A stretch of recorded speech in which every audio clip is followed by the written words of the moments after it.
Episode 3 of the Messy Magic mini-series Exploring the Feminine Economy is here. And in this episode, I'm joined by the lovely Jessica Staskiewicz from the Aliveness Project. Jess's journey took her from a career and family life that seemed to be mapped out before her into the depths of burnout and to a rediscovery of the truth and power that lives within. If you're crossing any kind of threshold in your life, or maybe you're feeling stuck somewhere, there's lots of beauty waiting for you inside this conversation. Even if you're not in business, there's an abundance of practical wisdom to be discovered. Take a deep breath, slow down, and join us in this conversation. Hi, beauty. Welcome and thank you for joining me for a new episode of the Messy Magic podcast. Here we discuss what it means to find the magic within the inevitable mess of life. We all have our unique stories, and in this podcast we celebrate it all because this is the human experience. I'm your host, Nadee Guy, certified feminine embodiment coach, lover of Mother Nature, and seeker of the magic woven through all of life. Welcome to a space to be your true, messy, beautiful self. Dedicate your next breath to you. And then, let's sink in.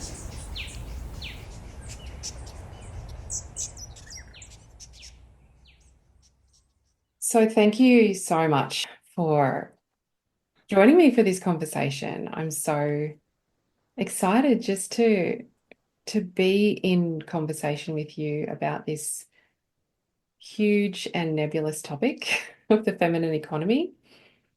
And really, as I was saying before we started recording, my goal in these conversations is just to explore and to maybe provide new perspective and a new way of thinking about doing business, doing the economy, collecting information and providing like resources to people who might be curious about a different way of doing things. And so I've specifically invited women onto the podcast who I think are doing beautiful things in the world and who we can all learn something from.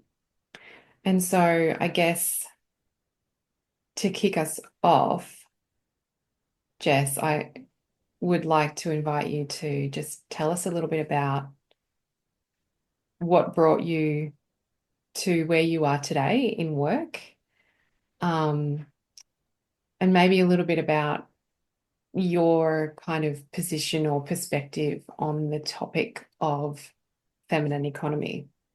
Thank you. Thank you so much for having me. And my goodness, it's such a needed conversation for all of us. Where to begin?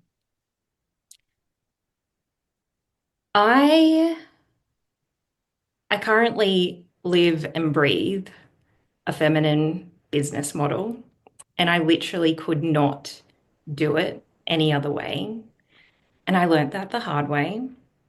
So I grew up in the bush around animals and plants and mud and dirt. And that for me, as like a really shy little girl, that was like total freedom, total liberation, total life. And then as we do, we go to school, we get conditioned. I went to university. I became a psychologist. I entered a system that I intuitively knew even before walking into it that it was broken, that it wasn't entirely right for me. And then I went into the humanitarian sector and I worked for the United Nations overseas for a little while. And for about a decade. And there I experienced my first lot of burnout. And I saw again how broken systems were, how much people were giving and sacrificing and burning themselves out for, the betterment of others to save lives. And I was also in countries where women had very few rights. I was in developing countries where gender equality was really rampant, where it was really oppressive. And I I deteriorated so badly. I was working really hard. I was working around the clock. I lost all sense of myself. Um, I made really poor decisions because my intuition was not on board. I lost confidence in myself. All I really knew was my identity around my work and nothing else. And of course, that all crumbled in a really big way. And I exited that only to find out a few weeks later that I was pregnant. So I came back to Australia without a job, with a marriage that was also deteriorating beneath me. And I think I really experienced a lot of those layers and the presumed identity and all of that all started to shed and fall away. Um, and I was left with this like shell of myself. And then I went into labor. And in that experience of giving birth to my little girl, I remember very clearly, I was in the birthing suite, I was in the birthing pool. My husband was sitting there, maybe watching me, not watching me, and I was in mid contraction, and I felt this surge of power and of remembrance move through my body. And I looked over at him and I was like, we are done. This is done. The whole way that I'd been living my life, it is completely done. I brought out my little girl a few minutes later. I left that hospital a single mum. I chose from that moment on to live in a way that really honored me and honored my little girl. And, um, I feel myself getting emotional over it, but like actually, put my values first.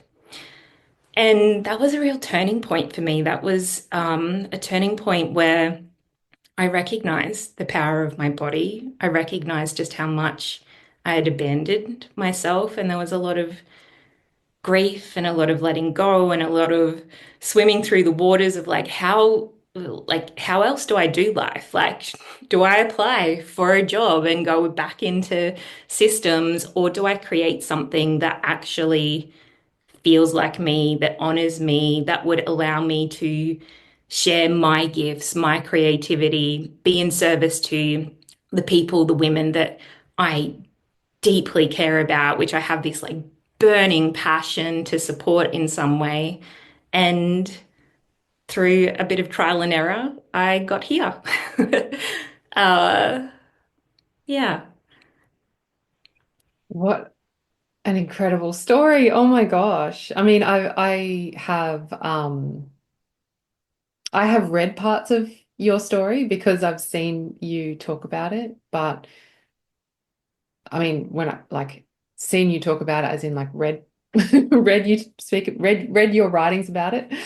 But I think it just captures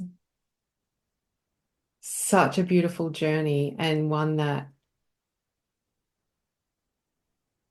it almost to me feels like a representation of a lot of like the world. It feels like things up to this point have kind of been done, and maybe this is my personal perspective, in a way that isn't natural and isn't, doesn't honor our body and our earth and the way we feel things need to be done. And it feels like the world is coming to a point of this is enough. Like we need to do things differently.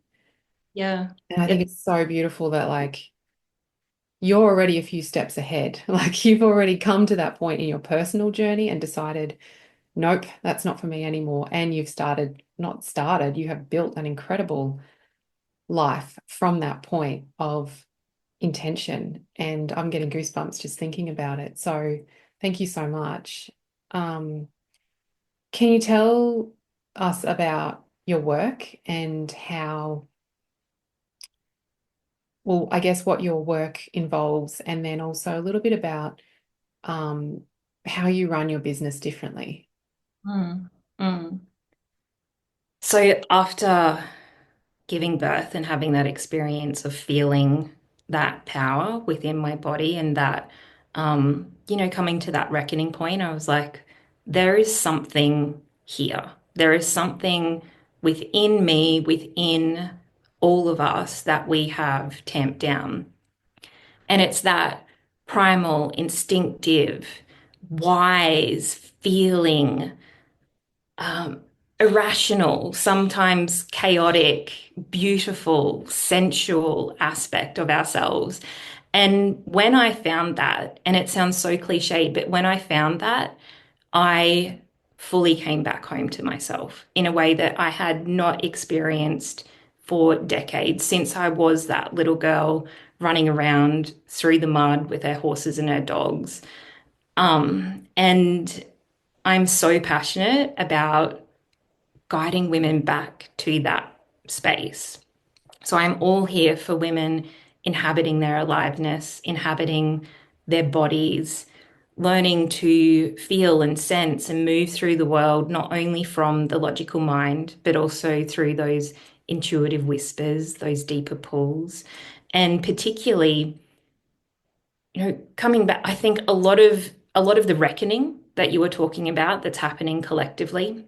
I think a lot of it, we can look at people and we can look at their bodies and we can see that people have no idea how to regulate their nervous systems. They have no idea how to be in their bodies anymore. They're caught up in whirlwinds in their heads. They're either in a state of functional freeze or they're angry and they're resentful and they're holding so much inside. And there is a disconnect and damage happening within relationships. There's mums that can't parent the way that they want to. There's women who have all of their creativity stifled, who've just been on this path and are just putting one foot in front of the other and not bringing their full selves to their lives in the way that they want to. And sometimes those women have something really beautiful that they're doing and sharing within the world. But then, like my experience within the UN, you get so completely burnt out that there is nothing left of you to give anymore. And so, one of the things that I'm really, really passionate about and what I focus on is about women inhabiting their aliveness. And when I say that, I mean being able to unwind all of the tension, to really soothe and settle the nervous system so that you can open to receive that sensual, delicious, rejuvenating pleasure of being in an animal body, of being in the world, present to the things that like truly light you up. Because when we do that, one, our bodies physiologically cannot live in stress and pleasure at the same time. So our pleasure, our aliveness is a literal antidote to the dysregulation, to the stress, to the trauma that we're all holding within our bodies. And a lit up woman, I mean, you can feel her, you sense her. When you pass someone in the street who is just oozing with aliveness and with herself, she is so magnetic and she is so potent, not in this like externally powerful, pushy, better than thou kind of way, but potent in that she's really in herself and she knows herself and she can connect and she's following the things that are true to her. And that potency that comes from being in the soft animal of your body and letting it love what it loves, which Mary Oliver so eloquently stated in her poem Wild Geese, that is the thing that I support women to do so that they move as themselves, they follow their own down paths in this life and they are fully lit up in their aliveness. And it is gorgeous work and it feeds me so much. And that's one of the things that I value in my work. I will only focus on the things that regenerate me, that rejuvenate me. Of course, I run a business. I have back end stuff that I need to do. Sometimes I'm in a position I can outsource that. Sometimes I'm not. But I really focus on a body led way of operating my business. So that's really looking at how is my body doing today, this week, in the season I'm in? What do I have capacity for? But also what would truly light me up? What is something that feels like a drain? And what is something that would just feel so good and so nourishing and that I can really like sink my teeth into and have that fuel within me that then brings the capacity to do the things that are a little bit more hard work, the things that I don't want to do so much alongside it. So that principle of letting the body lead and also choosing what lights me up are probably the two biggest feminine principles that I adhere to in my business. I love that. And I want to like pause here for a sec and get a little bit practical because I am I don't know, I like both halves of this kind of a conversation where it's like the dreamy kind of ideal and the vision and the sensations that creates in my body. But then my mind goes, well, hang on, that's amazing, but like what does that look like? Like how does that work in practical everyday life? Because I'm the same and I like in terms of um I've been exploring lately how to really focus on what brings me pleasure and what I feel lit up by. And I had a human design reading done for myself recently and learned a lot about like those aspects too. Um, and there's been a few kind of things aligning for me where it just feels like the things that are lighting me up and the things that feel exciting and alive to me are actually the things that like I'm usually relatively good at. And if I'm not good at them, then I'm going to get good at them because I'm practicing them more.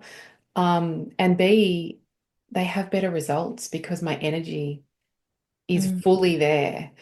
Um, but also, we do live in a practical world and we have um, practical needs. And when I say practical, I mean we have to be paying our bills. So we have to be making money so that we can pay the bills. We have to be able to like run the household. There's all these things that kind of are realities. And so how, like in your life, if you could give us one or two examples, do you allow your aliveness to guide you and your pleasure to guide you? And what does that kind of look like on a weekly basis or on a daily basis? Um, Whatever sort of feels like the right approach for you. It's such an important question because I know when I first dipped my toes into this world of feminine embodiment, then I went totally down the left track. I was like, just no working, just magnetizing, just being in my body, just dance. And that was so beautiful and it was so nourishing. And it was probably something that my nervous system, having like a really little baby, really needed. And it didn't pay the bills. It didn't provide any structure. I got lost in like the twirly whirly, imaginative nether world for a really long time. And I didn't really move forward. It was beautiful. And as you said, it didn't meet the reality that we live in. So the things that I've come to really prioritize is, first of all, I prioritize being in the felt sense of aliveness. I prioritize in my day before I'm about to write an email or create an offer or post something on Instagram.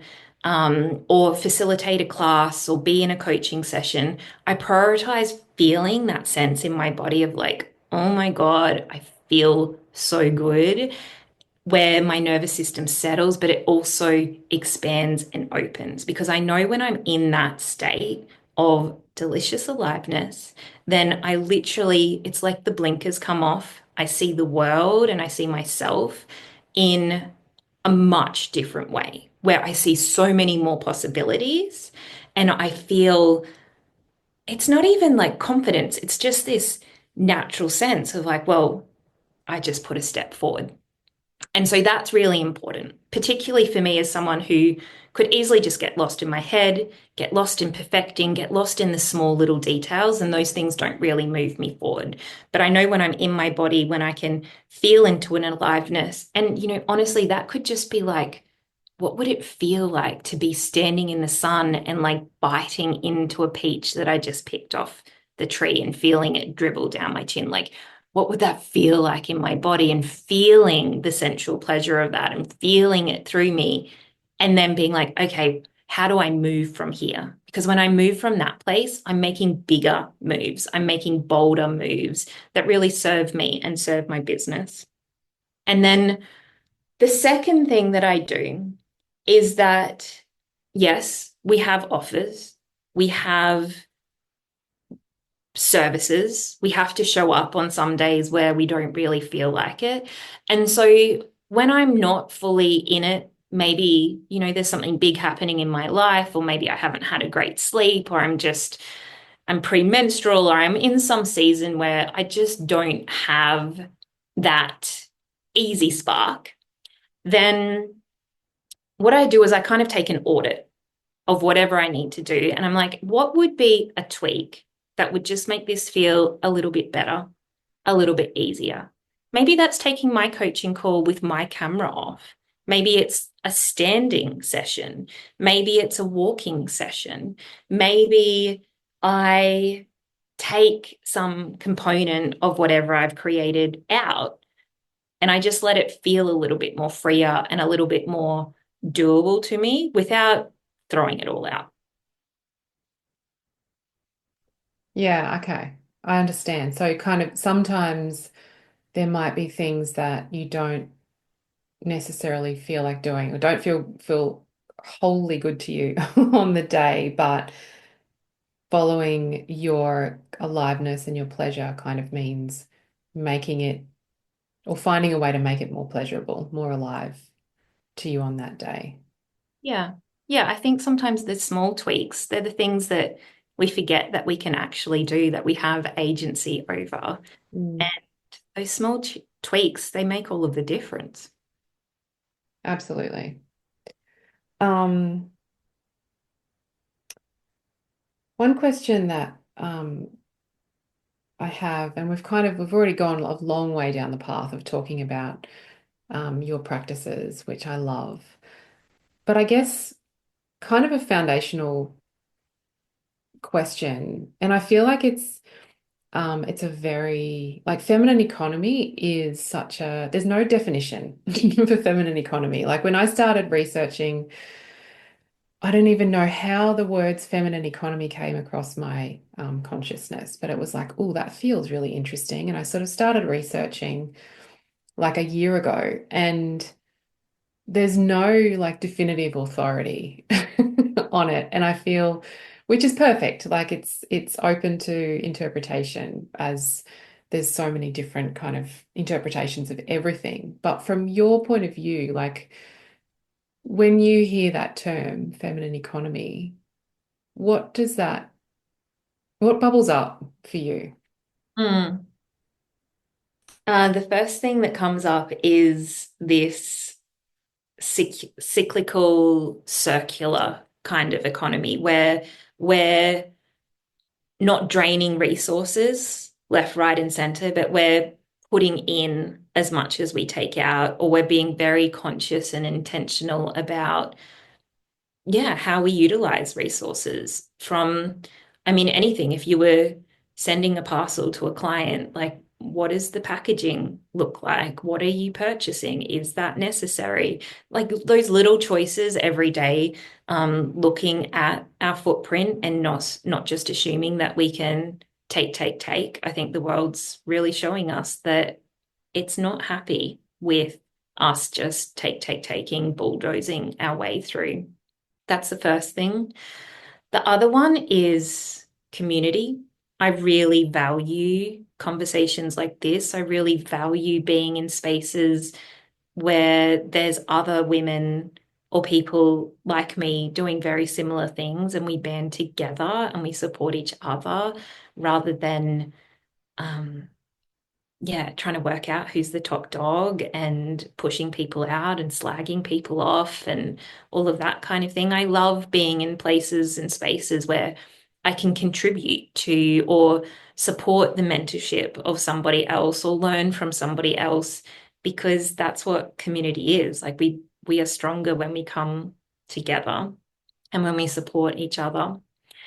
Um, and then it feels like the complete exorcism of bro marketing and that real unethical, manipulative sales psychology, that real like slimy ick where I've been on the receiving end of people where they're just trying to push and nickel and get you to buy at like whatever the cost. And it's clear you've said no, you said you're not interested, and they keep on coming in and in. And it is a disgusting feeling to be on the other side of that.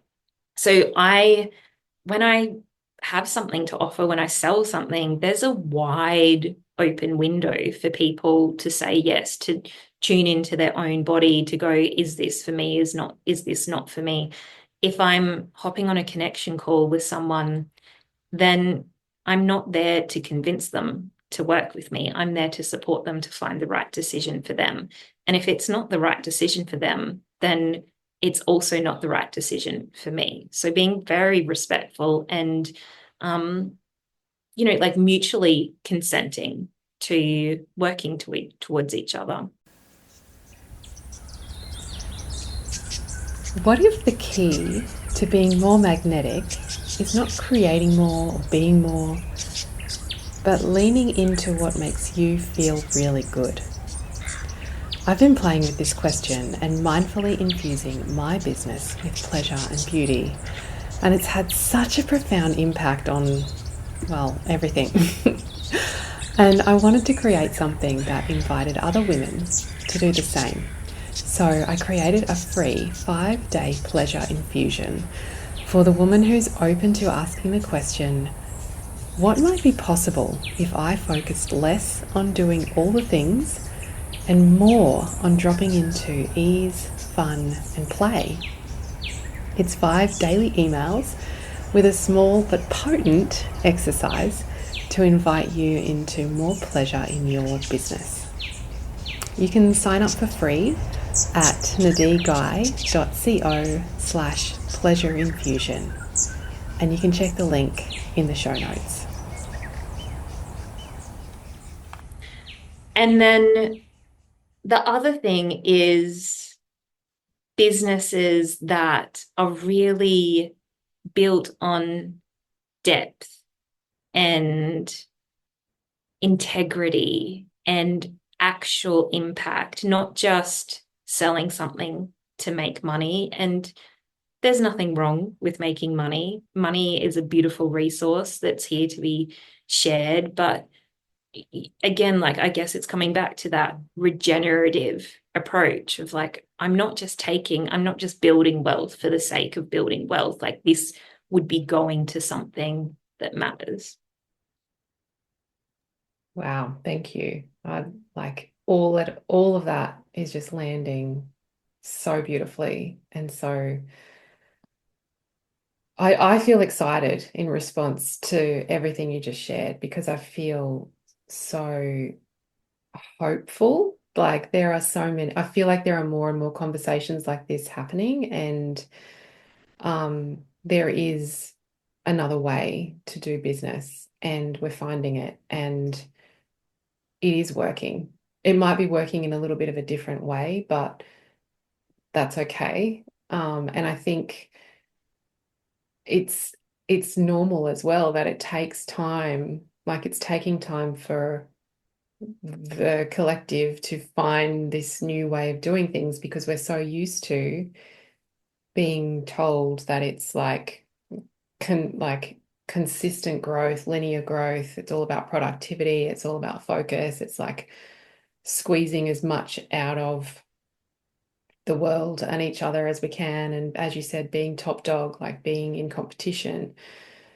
But when you start to actually experience the alternative of like being in, I love that you talked about community and collaboration and support because that's something that I have really experienced over the past couple of years. And the more I get into that as well and into communities and into groups and collaborations and partnerships, the more beauty there is for everyone. Like everyone grows as a result of that. There's no need to be out there trying to sell just to make money for yourself. Like that's it's unnecessary, even though it's kind of what has been traditionally um exemplified, I guess, by the Yeah, media. and it's a sticky road getting there though. Like I think we all hold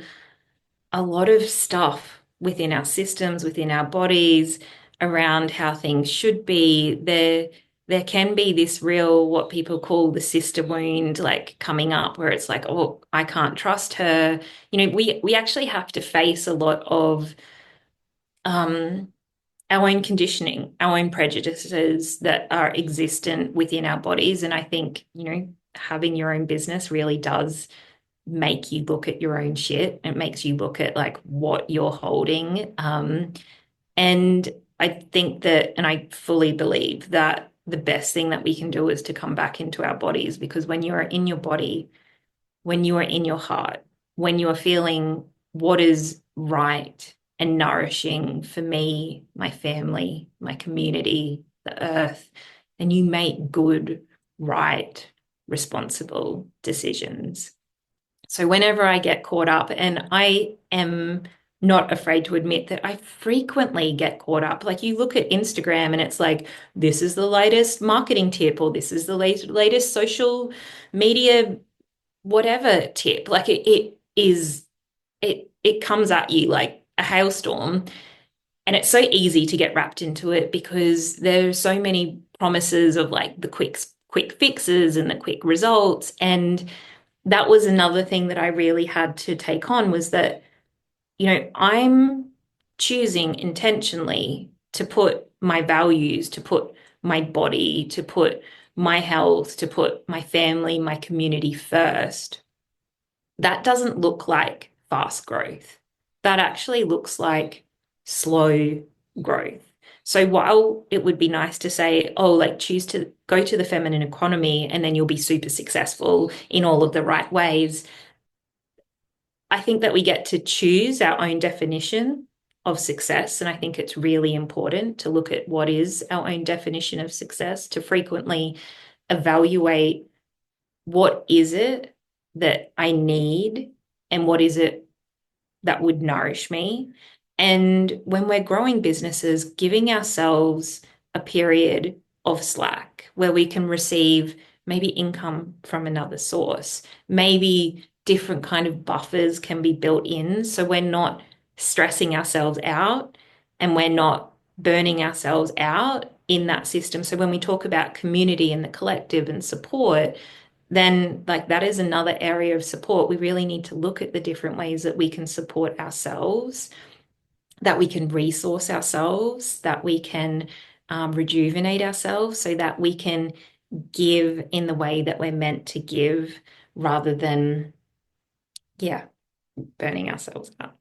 Mm, so true. It comes back to that reality again. The that we live in a world that is built on certain principles and ways of doing things and um that slow growth, slow sustainable growth is not the traditional way.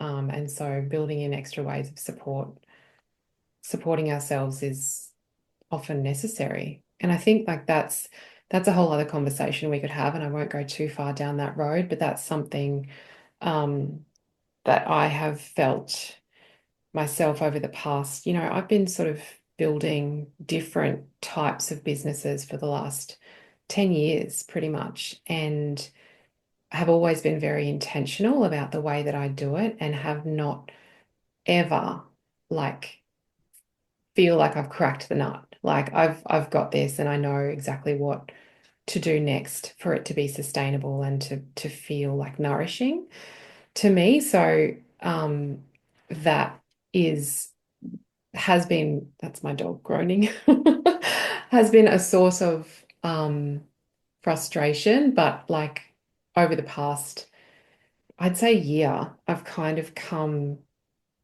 to be more self-compassionate about it and accepting of like just because you see other people out there on the internet who are building massive businesses seemingly really quickly doesn't mean that that's the right path for me or that I would even be happy on that road. So, yeah, I think, yeah, the conversation could go in so many different ways. We are sort of coming to the end of our time together, and I wanted to ask you, there's a couple more questions I want to ask, but the first one is just in terms of like a practical tip, like if there's a listener who wants to intentionally be a part of a feminine economy, maybe in their own little corner of the world, what would be one thing that you would suggest, one step or one practice or one, I don't know, intention that they could set, some way that they could begin exploring their own corner of the world in terms of feminine economy? Hmm. I really like inviting my clients to do a life audit. So having one column that is saying, these are the things that drain me across all the different areas of their life. It could be separated into work, into family, etc. And then these are the things that fill me up, that refuel me, that light me. And to spend some time and to list out all of the things that are draining you and all of the things that light you up. And 9 times out of 10, the column that lights women up is about a quarter of the size of the column that drains them. And I really think that we need to start there. We need to look at how resourced we are. And then when we are resourced, when we can put more in the this is the lights me up, more this is what nourishes me, less of the things that drain me, then we're getting to the place where we can function within a community, we can function within a feminine economy. And the reality is that we're living in a modern day world where there are a lot of pressures, there are a lot of responsibilities. The pace is really, really fast. And within that life audit, you get to look at like, where am I subscribing to something that I don't actually even need to subscribe to?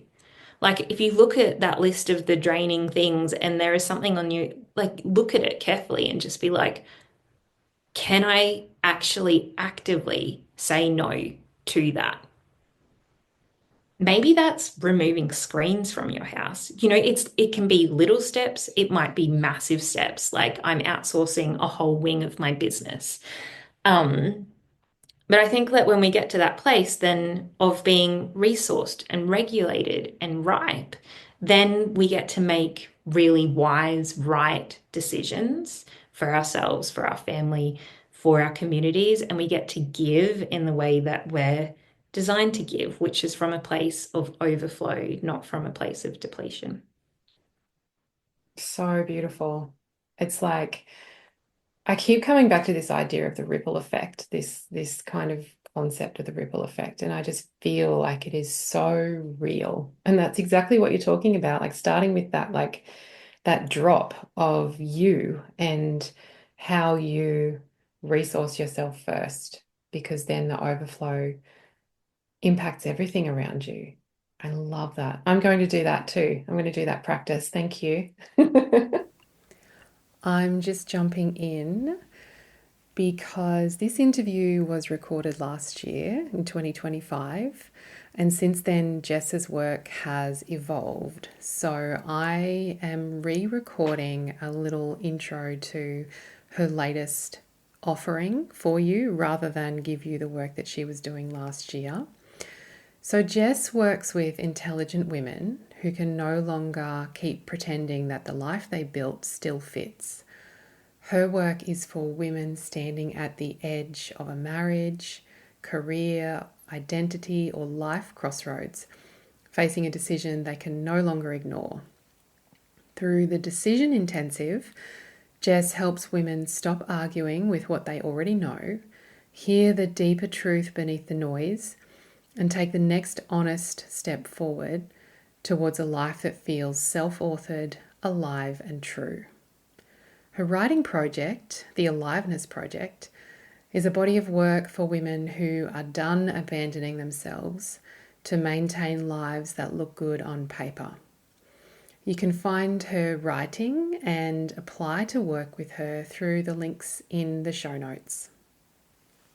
So I'll put some links in the show notes for anyone who wants to find out more about your work and maybe look into working with you, which I can highly recommend, by the way. I've had small tasters of working with Jess, and she is an absolute, I mean, her work is exquisite, as I'm sure you can tell from the way she's speaking. So please do look her up if you have any kind of inkling that Jess's work might be for you. Is there anything else that you want to share or mention or touch on before we finish up? Yeah, I think the biggest learning that I had was that you can have all of the business strategies, you can have the biggest goals, you can have the most well-planned plan. But if your body is stuck in stress or tension or smallness or disconnection, then you can't fully trust yourself to take the moves that you're here to take, or even for success to feel good. So the message is like tap into your body's intelligence, resource yourself, rejuvenate yourself, come back to yourself, be your most potent, magnetic, alive self, and move from there. And when you do, it does literally feel easier. It feels so much more enjoyable, and you see so many more possibilities on your horizon. That is the strategy that we need to be following. Oh my gosh, that is such a beautiful place to end this conversation. Thank you so much. Honestly, like this just, I feel filled up from this conversation, and I'm so excited for people to hear it, and to find out more about you and your work. Um, yeah, so thanks for being here, and I can't wait to stay connected. Thank you so much. Such an important conversation. Yeah, no worries. Thank you so much for spending time with me today. Your attention is so precious, and I'm honoured to have had a glimmer of yours. I'd love to hear what resonated with you. You can email me at hello@nadiguy.co. Don't forget to subscribe in your podcast player so you don't miss upcoming episodes. And please feel free to share this episode with the person that you thought of as you were listening. If you enjoyed today's episode, I'd love to invite you to leave a rating or review for the Messy Magic podcast. I'd be so honoured. Until next time, have a magical day.